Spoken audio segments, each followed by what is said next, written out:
Imagina a un hombre que enfrentó prisiones, naufragios, traiciones, enfermedades y persecuciones constantes. Ahora imagina a ese mismo hombre escribiendo una carta no para quejarse de la vida, sino para consolar a otros, ofrecer perdón, restaurar lazos rotos y revelar que, en medio de la debilidad, había una fuerza que venía de un lugar que pocos comprenden. Esta no es una historia de superación común. Es el desahogo sincero de alguien que aprendió a amar mientras sufría. Alguien que, incluso acusado y rechazado, se negó a rendirse. Alguien que, con un corazón desgarrado por el dolor, reveló lo que es caminar con Dios de verdad.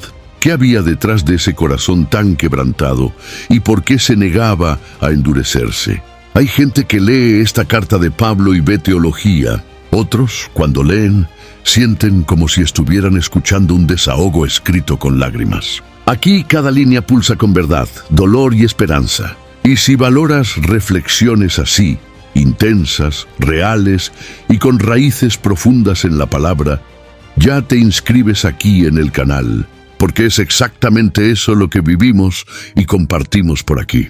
La ciudad de Corinto, en el tiempo del apóstol Pablo, era uno de los centros más vibrantes y desafiantes del mundo antiguo. Ubicada en una posición estratégica entre el mar Egeo y el mar Jónico, Corinto se convirtió en una verdadera encrucijada de culturas, comercio y religiones. Por eso, no sorprende que allí florecieran tanto oportunidades como tensiones espirituales y morales. La ciudad albergaba uno de los templos más famosos de la diosa Afrodita, cuyo culto estaba asociado a la prostitución religiosa. Esto permeaba la vida cotidiana de los habitantes y, en consecuencia, influenciaba fuertemente a los nuevos convertidos de la iglesia cristiana local. La presencia de diversas filosofías helenísticas y tradiciones judías creaba un ambiente complejo para la formación de una comunidad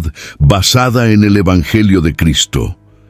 Dentro de esta atmósfera, la iglesia de Corinto surgió como un proyecto audaz de evangelización en terreno hostil. La congregación estaba compuesta por personas de orígenes variados: gentiles, judíos, esclavos, libres, ricos y pobres. Estas diferencias culturales y sociales generaban constantes conflictos internos, haciendo que el trabajo pastoral de Pablo fuera especialmente arduo. Las cartas a los corintios revelan que él lidiaba con divisiones, disputas por liderazgo, problemas de inmoralidad sexual e incluso impugnaciones a su propia autoridad apostólica. La ciudad no era solo un campo misionero difícil, sino también un espejo de la fragilidad humana frente al llamado divino a la santidad.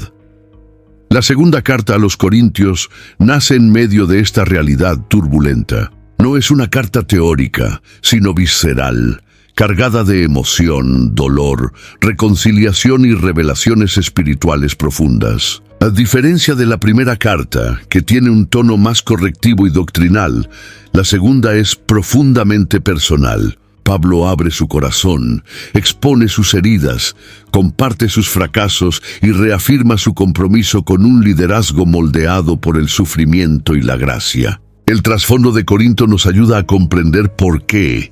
Esta carta es un verdadero testimonio de cómo un corazón quebrantado puede convertirse en instrumento de poder espiritual. Además de los conflictos internos de la iglesia, Pablo también enfrentaba oposición externa. Grupos judaizantes cuestionaban su autoridad por no haber caminado con Jesús durante su ministerio terrenal. Otros lo despreciaban por su apariencia, dicción o ausencia de señales espectaculares. La presión era constante y las expectativas sobre él inmensas. Aún así, Pablo no retrocede.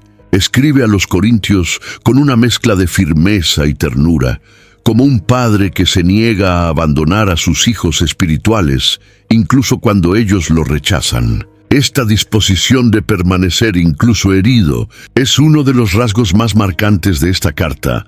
Comprender el contexto de Corinto no es solo una cuestión histórica, sino una clave interpretativa para sumergirse en la esencia de esta epístola. Es en este terreno de contradicciones que el apóstol planta las semillas de una teología marcada no por triunfalismos, sino por un discipulado moldeado por la cruz. En lugar de ocultar su dolor, lo utiliza como prueba de autenticidad. Y es en este escenario que comenzamos a vislumbrar cómo la fragilidad humana, cuando se rinde a Dios, se transforma en poder espiritual genuino.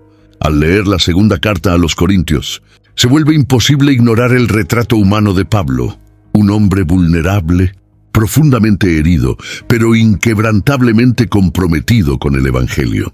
A lo largo de la carta revela aspectos íntimos de su camino, incluyendo tribulaciones extremas, angustias constantes y una lista casi increíble de sufrimientos. Relata haber sido azotado, apedreado, naufragado 3 veces, enfrentado peligros de ladrones, de ríos, de falsos hermanos, hambre, sed, desnudez y noches sin dormir, según se describe en 2 Corintios capítulo 11, versículos de 23 a 27. Estos relatos no sirven para buscar piedad, sino para mostrar que la autenticidad del ministerio cristiano no reside en el éxito o el estatus, sino en la disposición a sufrir por amor a Cristo. El corazón herido de Pablo no es señal de debilidad moral o espiritual, sino de un siervo totalmente entregado. Muestra que la verdadera fuerza no está en evitar el dolor, sino en mantenerse fiel incluso en él. Cuando menciona su aguijón en la carne, cuya naturaleza exacta no se revela, percibimos un aspecto aún más profundo de su lucha interior. Pablo suplicó 3 veces para que Dios lo librara de este sufrimiento, pero la respuesta divina fue: «Mi gracia te basta, porque mi poder se perfecciona en la debilidad». 2 Corintios, capítulo 12, versículo 9. Esta frase se convierte en un eje teológico de la carta. La gracia de Dios se revela más plenamente cuando la capacidad humana se agota. No hay triunfalismo en la narrativa de Pablo, solo verdad. No intenta pintar su vida como una secuencia de victorias, sino como un continuo proceso de rendición.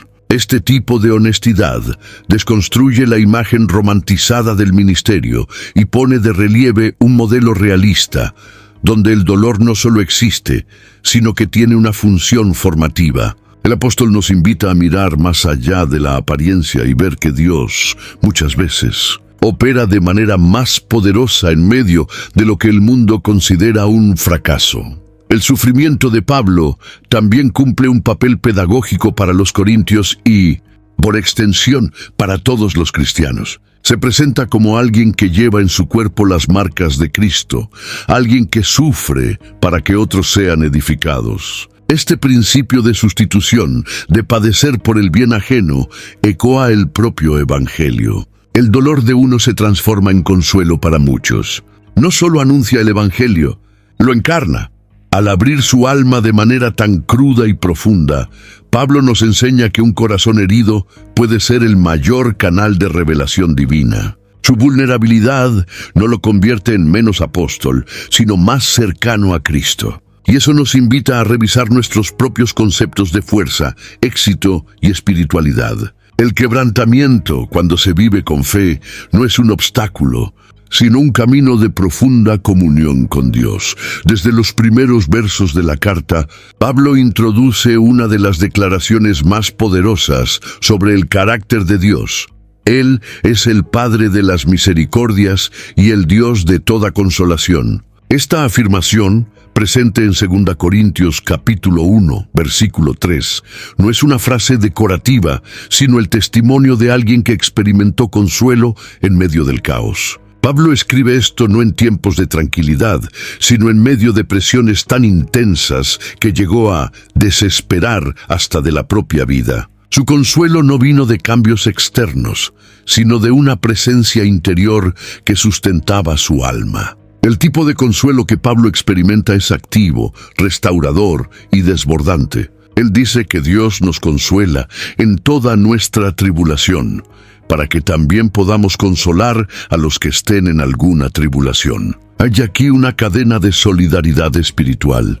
El consuelo recibido genera en nosotros la capacidad de consolar a otros. El dolor, cuando es tocado por la gracia, se convierte en ministerio. Pablo no presenta un evangelio que evita el sufrimiento, sino uno que redime el dolor, transformándolo en puente entre corazones heridos. Este consuelo no es emocionalismo barato, sino una fuerza que sostiene el alma en medio de las tormentas más violentas. Pablo describe situaciones en las cuales él y sus compañeros fueron cargados más allá de nuestras fuerzas, pero que eso los llevó a confiar no en sí mismos, sino en Dios que resucita a los muertos. En otras palabras, el consuelo divino no quita el dolor, sino que renueva la esperanza. Él es la voz que susurra en el caos. Aún estoy aquí. El apóstol no habla solo de consuelo individual,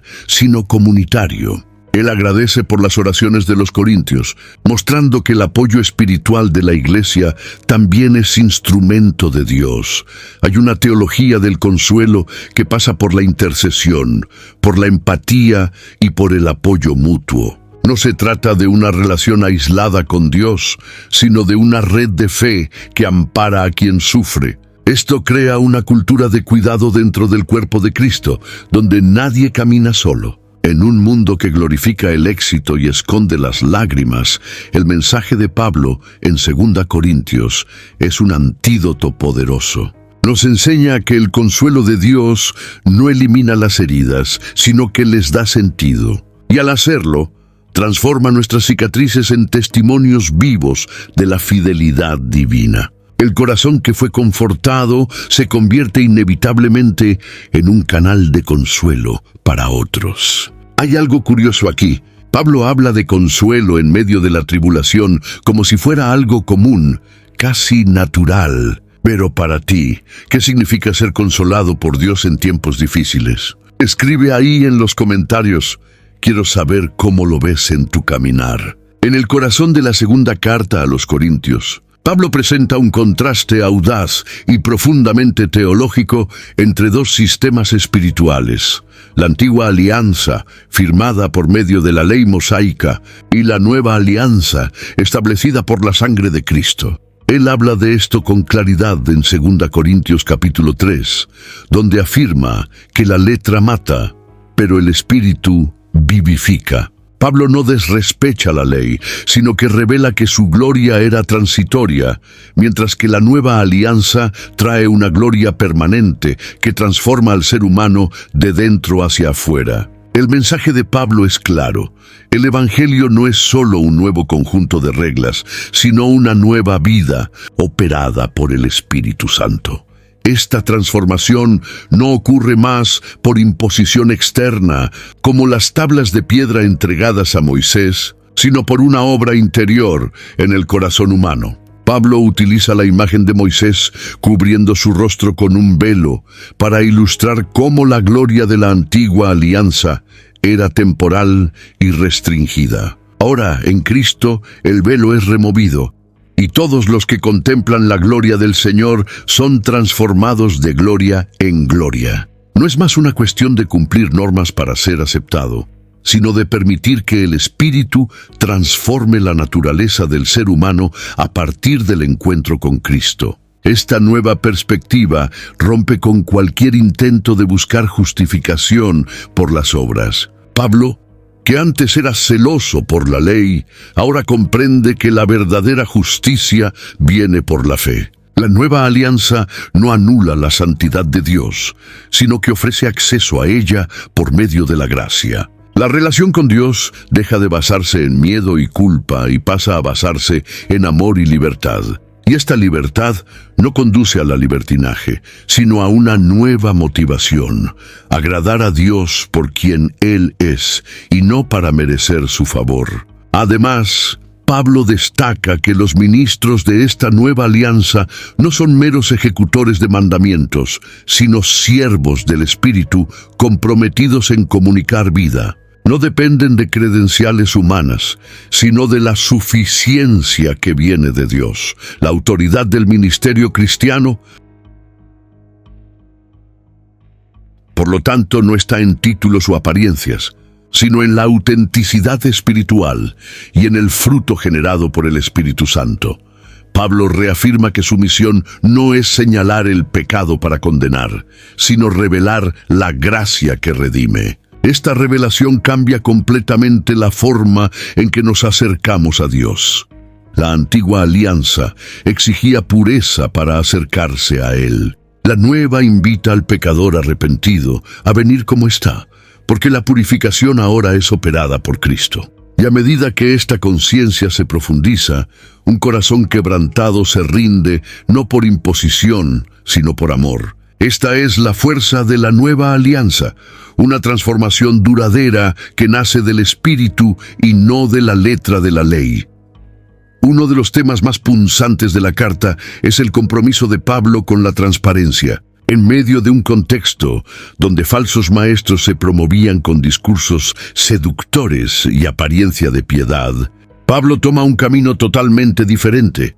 Él opta por exponer su alma, sus dolores, sus límites y sus intenciones. Él declara con convicción que no actúa con astucia, ni adulterando la palabra de Dios, sino que se recomienda a la conciencia de cada uno ante Dios, como expresa en 2 Corintios, capítulo 4, versículo 2. Ese es un principio raro, especialmente en un tiempo, como el nuestro, en que la imagen pública frecuentemente vale más que la verdad interior.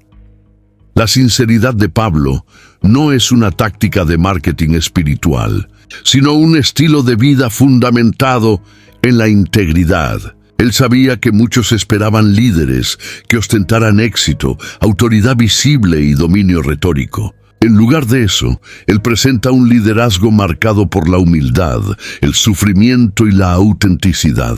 Él no manipula emociones, no vende promesas fáciles, ni disfraza la realidad de sus luchas. Su honestidad radical es lo que da peso a sus palabras y autoridad a su ministerio. Y esta postura es también una invitación para que los creyentes vivan sin máscaras, con un corazón íntegro ante Dios y los hombres.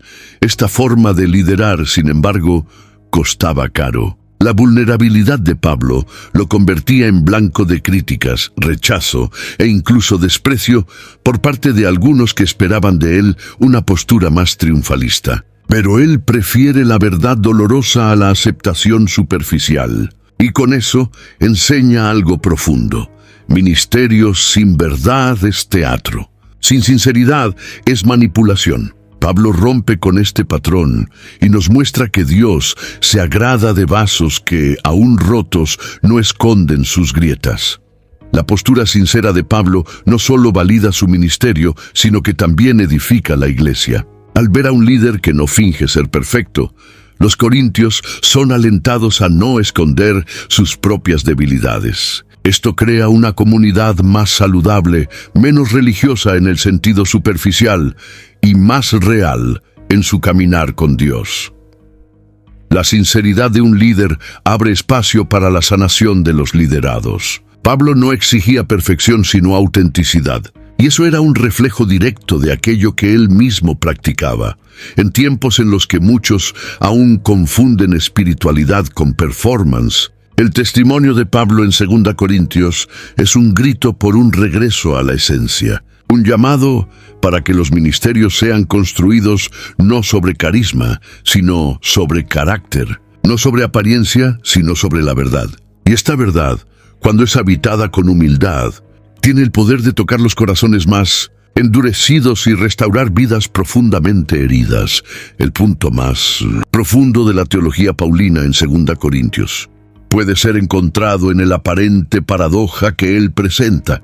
Es justamente en la debilidad que la fuerza de Dios se manifiesta con mayor claridad. Esta idea desafía tanto la lógica humana como las expectativas religiosas. En 2 Corintios capítulo 4, versículo 7, Pablo escribe que tenemos este tesoro, la gloria del Evangelio, en vasos de barro, para que la excelencia del poder sea de Dios y no nuestra. El barro, frágil y común, simboliza la humanidad limitada. El tesoro, por otro lado, es la presencia divina que habita en nosotros. Pablo describe su condición con imágenes poderosas. Atribulados, pero no angustiados. Perplejos, pero no desesperados.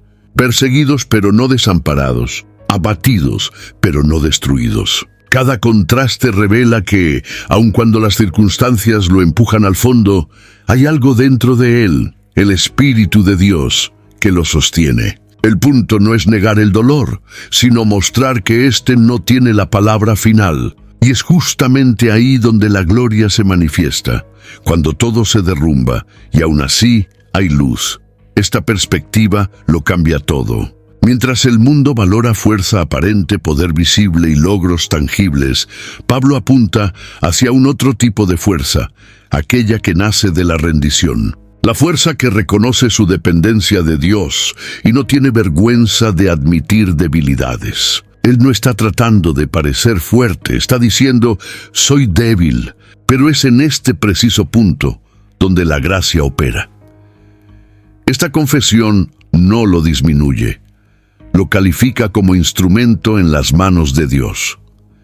La visión paulina desafía no solo las estructuras de poder de la época, sino también las actuales. La idea de que Dios elige trabajar a través de la fragilidad humana nos desconcierta. Nos obliga a enfrentar nuestros propios límites con honestidad, pero también con esperanza. El apóstol nos muestra que no necesitamos esconder nuestras cicatrices. Ellas pueden ser las señales más claras de que Dios está operando en nosotros. Un corazón quebrantado no es un corazón derrotado, sino un corazón dispuesto a ser reconstruido por Dios. Pablo vive esto en su propia carne, como cuando implora 3 veces para que el aguijón en la carne le sea quitado. Y Dios responde, mi gracia te basta.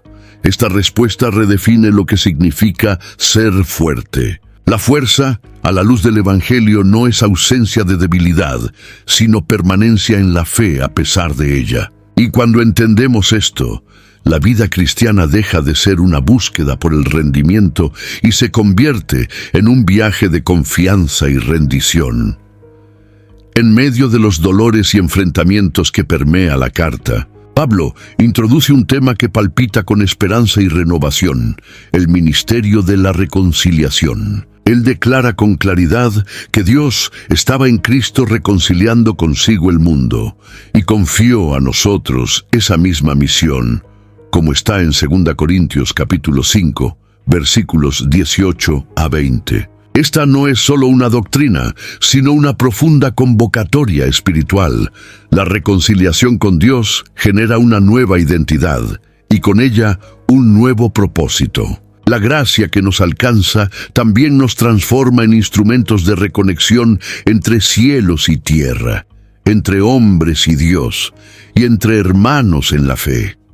Pablo no trata la reconciliación como un concepto abstracto. Él la vive y aplica en la propia carta. Él mismo está en proceso de reconciliación con los corintios, tras tensiones y conflictos que pusieron en jaque su autoridad y el vínculo afectivo con aquella comunidad.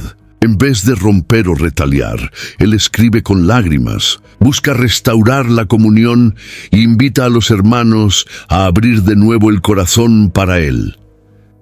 Esta postura pastoral, profundamente amorosa y firme, muestra que la reconciliación comienza por quien está dispuesto a sufrir por el bien del otro.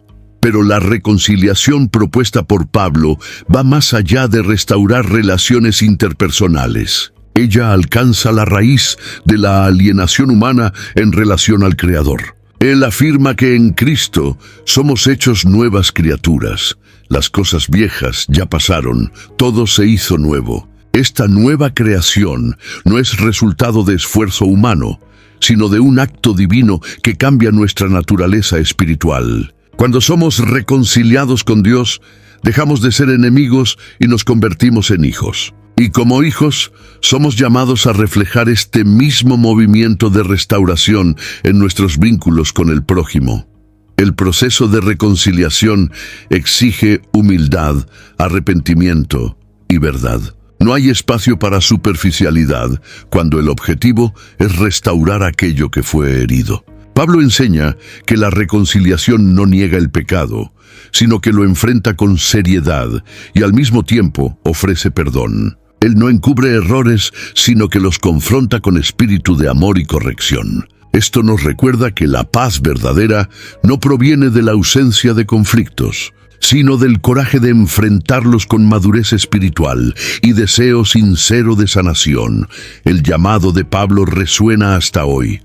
Os rogamos, pues de parte de Cristo, que os reconciliéis con Dios.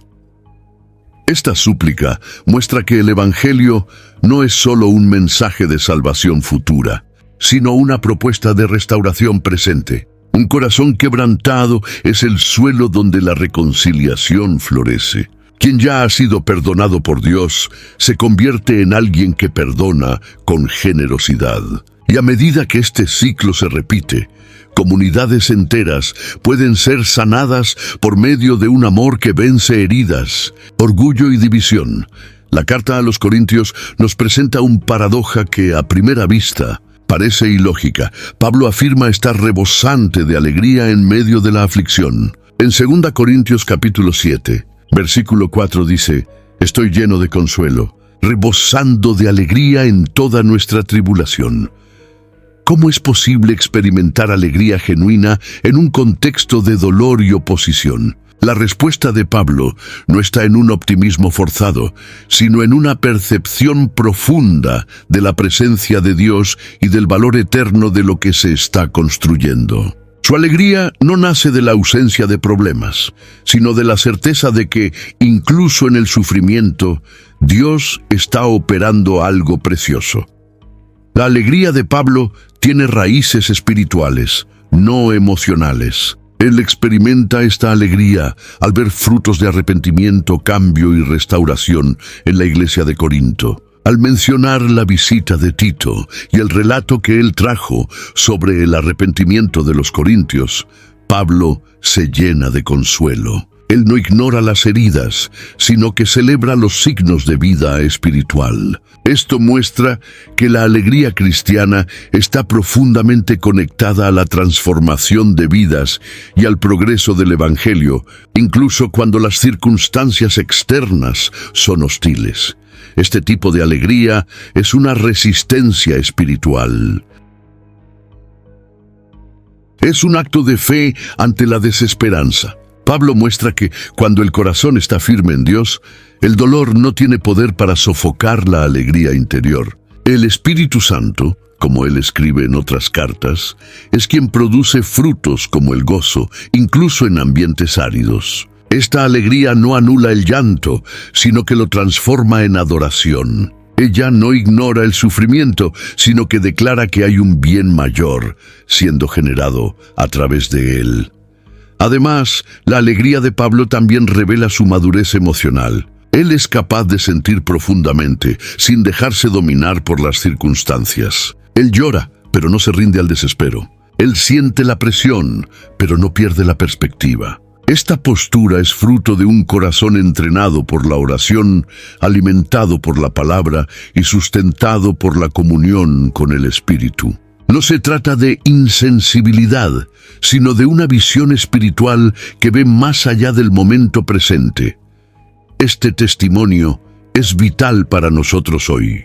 En tiempos de ansiedad, presiones emocionales y crisis existenciales, la alegría en medio de la aflicción no es solo posible, es una señal de vida espiritual madura. Pablo nos muestra que cuando somos fortalecidos por el consuelo de Dios y por la comunión de los hermanos, nuestra alma puede florecer incluso en el valle más oscuro. Y esta alegría es un faro que ilumina no solo nuestro propio camino, sino que también inspira a aquellos que caminan con nosotros. En los capítulos 8 y 9 de 2 Corintios, Pablo aborda un tema que muchas veces es tratado de forma superficial: la generosidad. Pero él no habla de dinero por presión o interés personal. Él presenta la generosidad como una evidencia viva de la transformación interior. Él usa el ejemplo de las iglesias de Macedonia, que incluso en extrema pobreza desbordaron en riqueza de generosidad. Pablo no elogia el valor de la ofrenda, sino el espíritu con el que fue dada. Esta generosidad, fruto de corazones quebrantados, revela más que recursos, revela fe, amor y confianza en el cuidado divino. Pablo presenta la ofrenda como un acto de adoración. Él dice que los macedonios se dieron primero al Señor y luego unos a otros. Este principio es poderoso. Dar no comienza en el bolsillo, sino en el corazón. La verdadera generosidad es respuesta a la gracia. Cuando alguien comprende lo cuánto fue perdonado y amado por Dios, la reacción natural es ofertar con alegría. Esta entrega voluntaria y sacrificial es lo opuesto de la avaricia. No nace de la obligación, sino del placer de participar de la obra divina. Además, Pablo muestra que la generosidad une a la Iglesia. La colecta a favor de los santos pobres de Judea no era solo una ayuda material, sino un puente entre comunidades distantes. Era una señal de que, incluso separados por cultura o geografía, los creyentes eran parte de un solo cuerpo. Al contribuir, los corintios demostrarían que no solo creían en Cristo, sino que vivían como sus discípulos. El dar se convierte entonces en un lenguaje de comunión. También enseña sobre el principio de la siembra espiritual. El que siembra poco, poco también cosechará. Y el que siembra con abundancia también cosechará. 2 Corintios capítulo 9, versículo 6. Esto no es un incentivo a la negociación con Dios, sino una revelación de que hay una ley espiritual en operación. Generosidad genera abundancia. No necesariamente financiera, sino en alegría, gratitud y frutos espirituales. Dios ama a quien da con alegría, no porque Él necesite del dinero, sino porque este tipo de corazón refleja su propio carácter. Pablo concluye esta enseñanza con una doxología espontánea. Gracias a Dios por su don inefable. La generosidad cristiana, por lo tanto, tiene como referencia el mayor regalo jamás dado, Cristo. Él, siendo rico, se hizo pobre por nosotros. Y al seguir este ejemplo, los creyentes demuestran que entendieron el Evangelio. La generosidad no es solo una práctica ética. Es un acto espiritual profundo que revela que un corazón quebrantado está libre del egoísmo y dispuesto a compartir lo que tiene, sea mucho o poco. Es como reflejo de la gracia recibida. En la lectura de 2 Corintios se hace evidente el corazón pastoral de Pablo pulsando en cada línea. Él no se presenta como un mero instructor doctrinal, sino como un padre espiritual que ama intensamente a sus hijos en la fe, incluso cuando necesita corregirlos. Este amor se manifiesta tanto en firmeza como en ternura, en la exhortación como en el consuelo. Pablo demuestra que el verdadero cuidado pastoral exige equilibrio entre compasión y responsabilidad. Él escribe con muchas lágrimas, no para condenar, sino para restaurar, como menciona en 2 Corintios capítulo 2, versículo 4, revelando que toda corrección solo es legítima cuando nace del amor. Al confrontar pecados y desvíos dentro de la iglesia, Pablo no adopta una postura autoritaria o distante. Al contrario, él se involucra profundamente con el dolor y el progreso espiritual de la comunidad.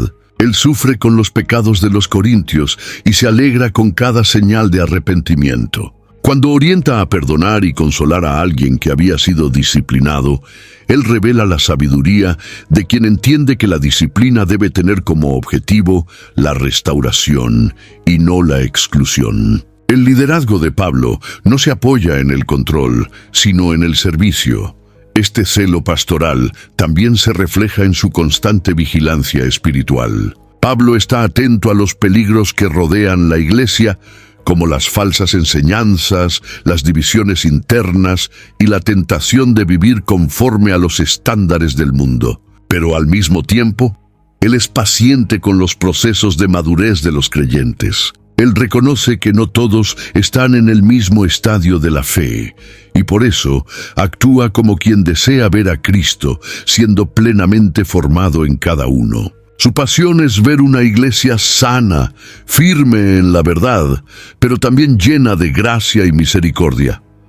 Pablo también revela que el cuidado pastoral incluye el involucramiento emocional. Él habla sobre temores, ansiedades y hasta momentos de abatimiento, al relatar que no tuvo paz, ni siquiera cuando llegó a Troas, porque su espíritu estaba inquieto por la ausencia de Tito. Percibimos que él no era un superhéroe inmune a las aflicciones, sino un hombre profundamente conectado a las personas. Este involucramiento lo hace vulnerable, pero también más cercano y humano.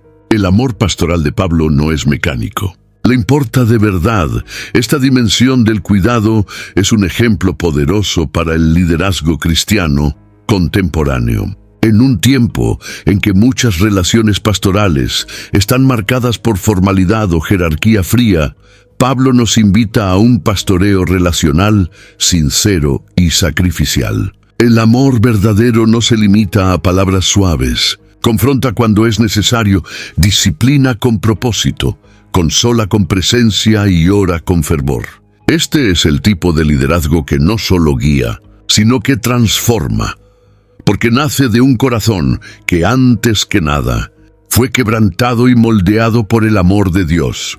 En diversos momentos de la carta, Pablo se ve en la incómoda posición de tener que defender su autoridad apostólica ante los ataques de críticos que lo acusaban de ser débil, incoherente o sin legitimidad.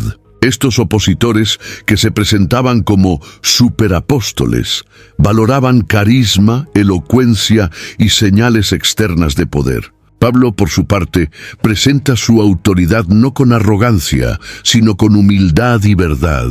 En 2 de Corintios, capítulo 10, versículo 8, él declara que su autoridad fue dada por el Señor para edificación y no para destrucción. La verdadera autoridad, según Pablo, no oprime, sino que sirve, no se exhibe, sino que edifica.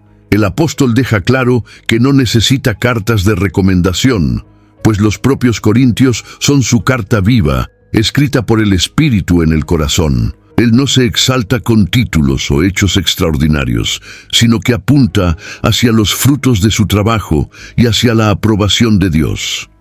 Su defensa se hace con pesar, no con orgullo. Él no quiere ganar una disputa de reputaciones, sino restaurar la confianza de los creyentes en un evangelio puro, sin los añadidos mundanos de los falsos maestros. Pablo se niega a entrar en un juego de apariencias, pues sabe que el evangelio no es un escaparate de virtudes humanas, sino un poder que transforma. Incluso siendo cuestionado, continúa actuando con integridad. Pablo dice que prefiere no endurecer la mano, pero, si es necesario, usará con firmeza la autoridad que recibió. Esta tensión entre dulzura y firmeza refleja la madurez de alguien que conoce el propósito de su llamado. No quiere manipular a los corintios con miedo o culpa, sino conducirlos a la obediencia a Cristo. Su autoridad se ejerce con lágrimas, no con gritos, con servicio, no con vanidad. Él se coloca como siervo, pero también como un padre que, si es necesario, corrige con rigor. Es interesante notar cómo Pablo lidia con el paradoja entre su aparente debilidad y la autoridad espiritual que lleva. Sabe que su imagen pública no impresiona, pero también sabe que el poder de Dios actúa a través de su debilidad.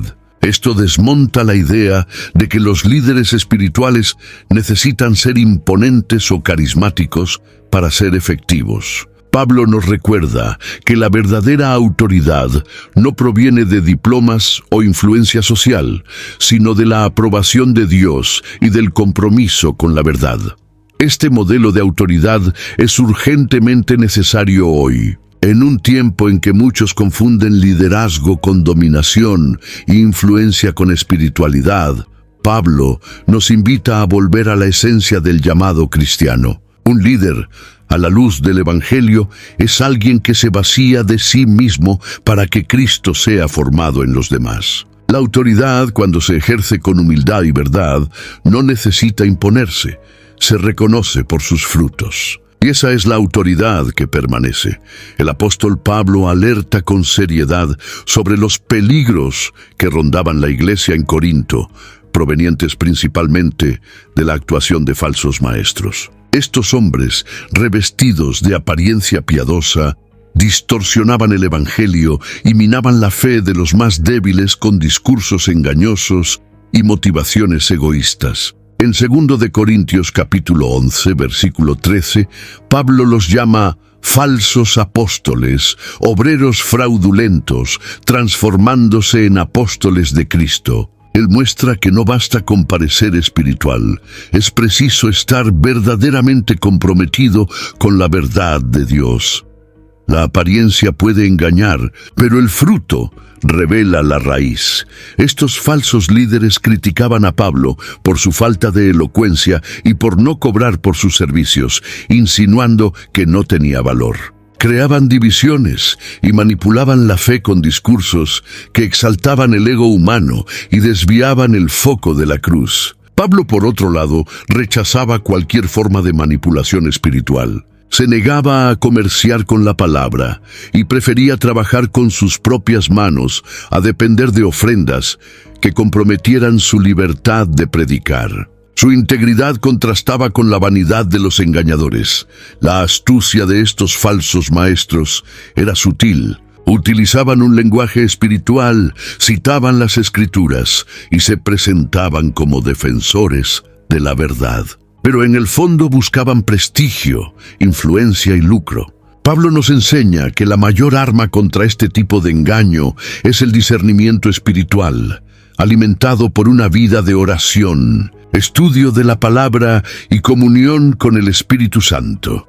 El creyente maduro no se impresiona con carisma o milagros aparentes, sino que examina el carácter y la fidelidad a la doctrina apostólica. Además de exponer a los falsos maestros, Pablo también trata las críticas que él mismo recibía, provenientes incluso de dentro de la iglesia. Enfrenta acusaciones injustas, desconfianzas y resistencia, pero no responde con ataques o resentimiento. Continúa predicando, amando y sirviendo, mostrando que la fidelidad a Dios está por encima de la aprobación humana. Su ejemplo muestra que quien está firme en la verdad no necesita probar nada, solo permanecer fiel. Las trampas espirituales continúan tan presentes hoy como lo estaban en Corinto. La búsqueda de líderes carismáticos, mensajes agradables y experiencias superficiales puede alejarnos del evangelio auténtico. Pablo nos advierte que estemos atentos. No lo hace por miedo o paranoia, sino por celo por las almas. El engaño espiritual es una amenaza real y solo corazones enraizados en la verdad podrán resistir. Es necesario discernir, resistir y permanecer en el camino estrecho, incluso cuando éste sea difícil o impopular. En medio de sus defensas contra los falsos maestros y las acusaciones constantes, Pablo relata una de las experiencias más enigmáticas y poderosas de su vida. Fue arrebatado al tercer cielo y escuchó palabras inefables que al hombre no es lícito hablar.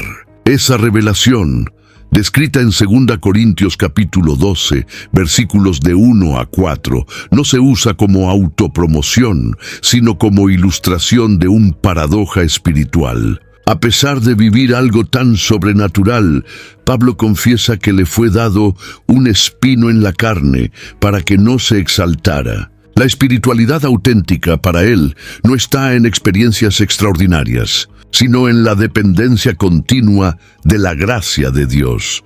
Pablo no revela la naturaleza exacta del espino, lo que abre espacio para muchas interpretaciones. Sin embargo, lo que importa para el apóstol no es lo que es el espino, sino lo que produce. Lo ve como un mensajero de Satanás, permitido por Dios para mantener su humildad. La petición para que ese sufrimiento fuera removido se hizo 3 veces y la respuesta divina fue un hito. Mi gracia te basta, porque mi poder se perfecciona en la debilidad. Esta frase se convirtió en una de las columnas de la teología paulina y una de las verdades más profundas para todo aquel que enfrenta límites y dolores. El hecho de que Pablo, una revelación con sufrimiento, rompe completamente la lógica religiosa común que asocia espiritualidad con ausencia de dolor. Nos muestra que ser usado por Dios no nos exime de luchas. Por el contrario, a veces esas luchas son exactamente lo que nos preserva del orgullo y nos mantiene en sintonía con el cielo. El espino se convierte paradójicamente en un regalo, ya que obliga a Pablo a vivir no por su propia fuerza, sino por la gracia sostenedora. El lugar de dolor se convierte en un altar de rendición. Esta enseñanza es fundamental para una generación que a menudo busca experiencias espirituales como forma de escapar del sufrimiento. Pablo nos enseña que el verdadero mover de Dios puede ocurrir exactamente en el punto de nuestra debilidad. Cuando afirma, de buena voluntad me gloriaré en mis debilidades, está rompiendo con la lógica humana de éxito. Se niega a construir un ministerio basado en visiones y poder, y lo fundamenta en la vulnerabilidad y el amor incondicional de Dios. Esto redefine completamente lo que significa ser espiritual. Este subtema nos deja con una invitación poderosa: no huir de los espinos, sino discernir lo que Dios quiere enseñarnos a través de ellos. Las experiencias más profundas de la gracia generalmente nacen en el terreno del dolor. Y la visión del cielo no es solo un éxtasis espiritual, sino una responsabilidad que exige quebrantamiento. Un corazón que ha visto la gloria necesita aprender a lidiar con las heridas con la misma reverencia con la que contempla las alturas. A lo largo de la carta, especialmente en 2 Corintios capítulo 4, versículos 16 a 18, Pablo ofrece una perspectiva que trasciende el sufrimiento terreno y apunta hacia un horizonte eterno. Declara que, aunque nuestro hombre exterior se corrompa, el interior se renueva día tras día. Con esto, enseña que existe un proceso simultáneo de desgaste físico y fortalecimiento espiritual. Esta visión no niega el dolor, sino que lo enmarca dentro de un propósito mayor. El sufrimiento actual es ligero y momentáneo cuando se compara con el peso eterno de gloria que nos está siendo preparado. La clave para soportar las aflicciones, según Pablo, está en dónde fijamos los ojos. Invita a los corintios y a nosotros a no mirar las cosas visibles, que son temporales, sino a las invisibles, que son eternas. Esta inversión de foco exige fe, ya que el mundo nos entrena para buscar lo inmediato, lo palpable, lo que se puede medir. Pero la fe cristiana nos llama a vivir por aquello que no se ve, confiando en que Dios está tejiendo eternidad tras bambalinas de nuestro dolor presente. El sufrimiento, lejos de ser inútil, es un medio por el cual Dios está moldeando en nosotros una gloria que jamás desaparecerá. Pablo no se apoya en teorías, sino en su propia experiencia. Sabe lo que es ser perseguido, apedreado, rechazado y traicionado. Aún así, mantiene viva la esperanza, pues entiende que hay algo más grande siendo generado más allá de lo que los ojos pueden ver. Esta esperanza no es una fuga de la realidad, sino un ancla que mantiene el corazón firme incluso cuando todo parece desmoronarse. Da sentido a lo que, de otra manera, parecería absurdo. Esta perspectiva es esencial para todos los que enfrentan pruebas. Saber que hay un propósito eterno detrás de las lágrimas es lo que impide al desespero instalarse. Cuando entendemos que cada dolor, cada pérdida y cada lucha está siendo usada por Dios para producir algo eterno, nos fortalecemos. Esta conciencia nos saca de la superficialidad y nos lleva a una relación más profunda con el Señor. La esperanza, entonces, se convierte en una fuerza práctica que mueve nuestras elecciones y sostiene nuestra caminata. Pablo, al invitar a sus lectores a mirar lo invisible, nos está llamando a vivir con los pies en la tierra, pero los ojos en el cielo. Nos recuerda que esta vida es un soplo, pero la eternidad es sólida, real y gloriosa. Un corazón quebrantado, que ha aprendido a confiar en Dios, aunque no entienda todo. Es un corazón listo para llevar la esperanza, no como ilusión, sino como certeza viva. Y esta esperanza no decepciona, porque está firmada en promesas que ningún sufrimiento puede borrar. A medida que se aproxima del fin de la carta, Pablo hace un llamado incisivo: examinad a vosotros mismos si permanecéis en la fe, probad a vosotros mismos. Segunda de Corintios capítulo 13, versículo 5. Esta invitación no es una acusación, sino un llamado a la madurez espiritual. Él desafía a los corintios, y también a nosotros, a mirarse hacia adentro con seriedad, a no vivir una fe solo de apariencia o tradición, sino enraizada en la certeza de que Cristo habita en cada uno. El autoexamen es un acto de valentía espiritual, una práctica de humildad y de discernimiento. Pablo no está sugiriendo que vivamos en paranoia espiritual, sino que cultivemos una conciencia sensible a la voz de Dios. El cristiano no debe tener miedo de examinarse, pues el Espíritu Santo es quien conduce este proceso con gracia. El examen sincero evita el autoengaño y revela si hay áreas donde Cristo aún no ha sido plenamente entronizado. Es en ese lugar de honestidad interior donde comienza el crecimiento. La fe auténtica no teme a la verdad, la abraza, incluso cuando duele.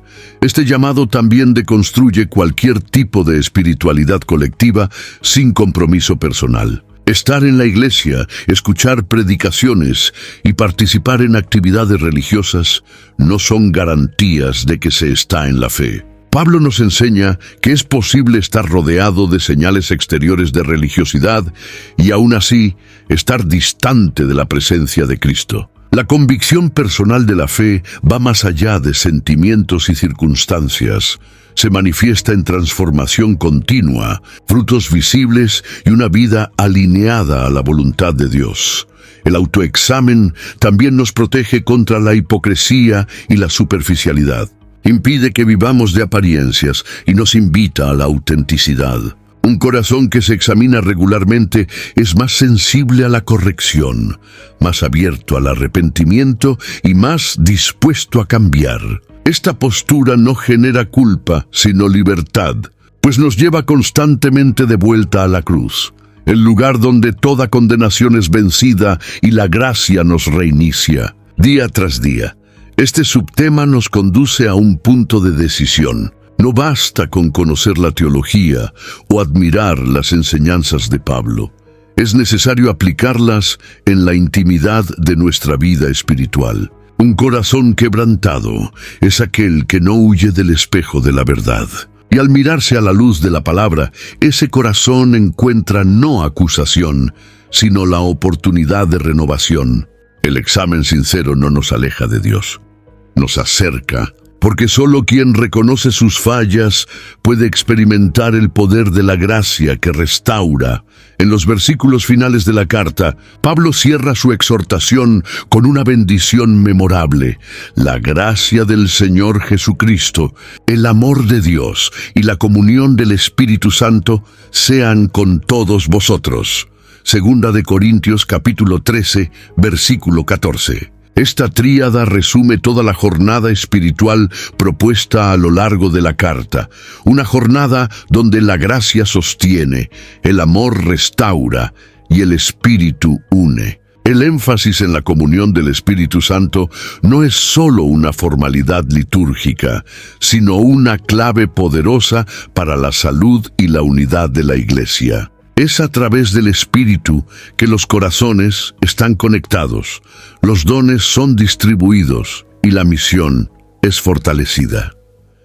Pablo sabe que sin esta comunión espiritual, cualquier esfuerzo humano se tornará fútil. Él lidió con divisiones, críticas y tensiones entre los corintios, y sabía que la solución a estos conflictos no estaba solo en la argumentación o disciplina, sino en un derrame genuino del Espíritu que alinea los corazones. La comunión del Espíritu no es solo un sentimiento de colectividad, sino una obra sobrenatural que transforma relaciones y genera verdadera unidad.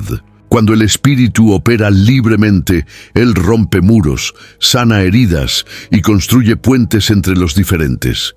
Este tipo de comunión es profunda porque nace desde dentro. No depende de afinidad natural, sino de una experiencia común con Cristo. Es posible que personas de orígenes, edades e historias totalmente distintas caminen en unidad cuando comparten la misma fuente, el Espíritu Santo.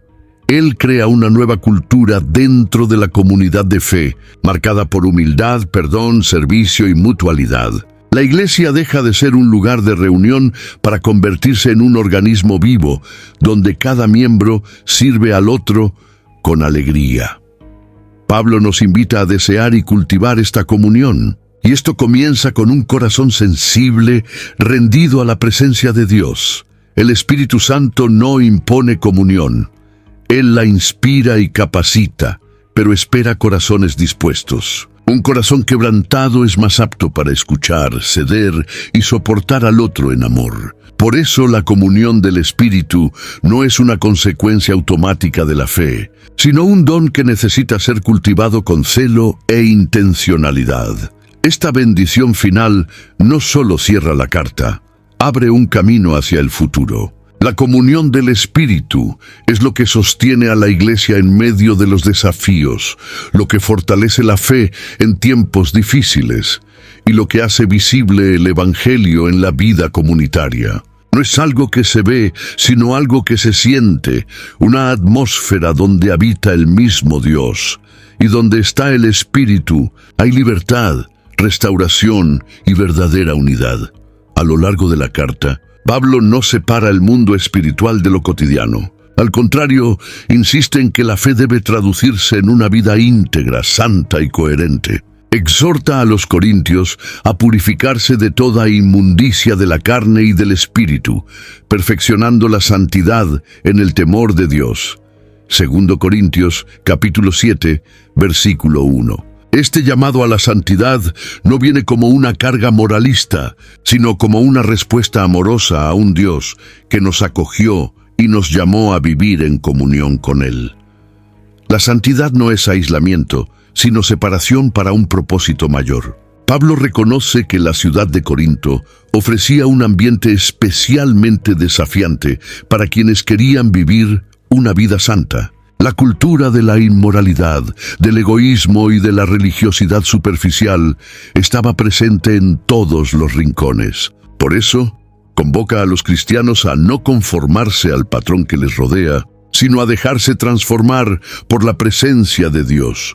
Sabe que la santidad no nace de reglas externas, sino de un corazón que ha sido tocado por la gracia y desea agradar al Padre. Y por eso, para él, la santidad es una expresión de amor, no solo de obediencia. La integridad en este contexto es una marca de la nueva vida en Cristo.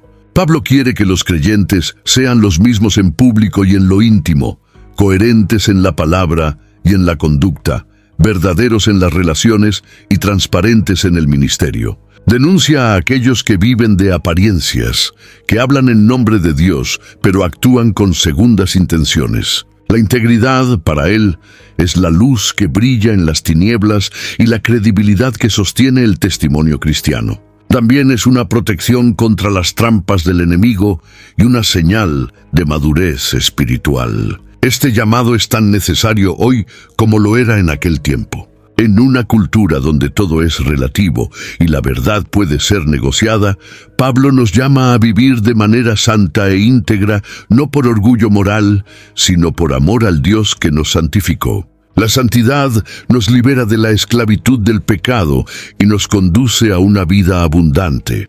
Y la integridad no es una carga, sino una seguridad.